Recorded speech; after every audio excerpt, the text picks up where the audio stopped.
তদ্রূপ নামে আমাদের সবার রুচি হয় না, নাম আমাদের সবার শুনতে ভালো লাগে না, তবে ভালো লাগে না বলে নাম শোনাটা যেন কেউ ছেড়ে দেব না বাবা।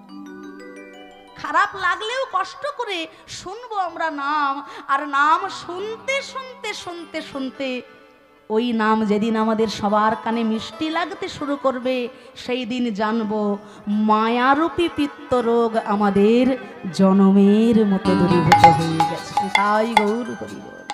আসুন তাই সবাই মিলে আজকে লীলার শুরুতেই আমরা প্রথমে একটু হাতে তালি দিয়ে হরে কৃষ্ণ মহামন্ত্র নাম গাইব। সবাই আমাদের সঙ্গে তালে তালে প্রাণ ভরে গাইবেন। আর যারা যারা দাঁড়িয়ে আছেন বাবা, আপনাদের তো কষ্ট হচ্ছে দাঁড়াতে, তো আমার কমিটির ভক্তরা এত জায়গা করেছেন আপনাদের সুবিধার জন্য, আপনাদের বসার জন্য, তাই দাঁড়িয়ে দাঁড়িয়ে কেউ কষ্ট করবেন না, দয়া করে নিজ নিজ আসনে বসে